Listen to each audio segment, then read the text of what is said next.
Conscients des enjeux des changements climatiques avec des dangers à grande échelle, les jeunes volontaires pour l'environnement ont fait de la protection de l'environnement leur cheval de bataille afin de pallier à tous les phénomènes du changement climatique. C'est dans ce souci que JVE a décidé de mieux informer et de former la jeunesse nigérienne sur les questions liées au changement climatique en organisant ce matin un atelier de formation à l'endroit de 50 jeunes placés sous le thème après COP17 et les perspectives Rio+20.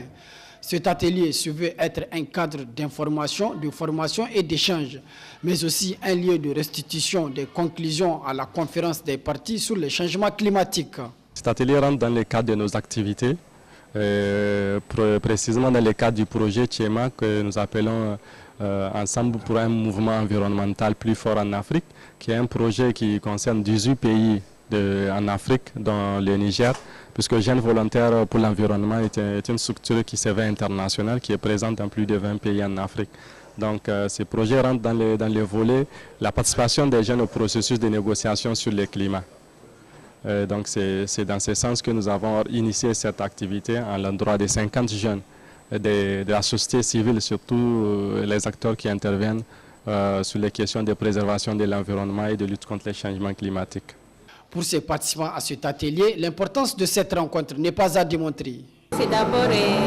informer les jeunes sur les questions des changements climatiques et le développement durable. Et puis dire aux jeunes comment la conférence des parties sur les changements climatiques s'est déroulée à Durban. C'est d'informer la jeunesse et de préparer la jeunesse nigérienne pour la conférence de Rio+20, donc le sommet de la Terre. L'importance, elle est toutefois capitale pour nous parce que ça nous permettra de faire une évaluation des différentes conférences des parties qui se sont passées les années antérieures. Et ça nous permettra aussi de faire l'évaluation à la 17e conférence des partis qui s'est tenue tout récemment à Durban, parce que nous avons pu participer au moins à cette conférence des partis. Donc ça nous permettra de faire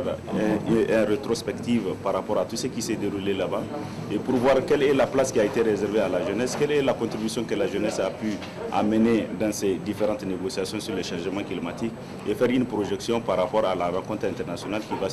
va se dérouler à Brésil et ce qu'on appelle Rio+20. Cet atelier se tient seulement 16 jours après la 17e conférence des parties sur les changements climatiques tenue à Durban en Afrique du Sud et à 6 mois de la conférence des Nations Unies sur l'environnement et le développement appelée Rio+20. 2 jours durant, les participants à cet atelier seront édifiés sur les tenants et aboutissants ainsi que les préoccupations que soulèvent les changements climatiques dans le monde, en Afrique et au Niger en particulier.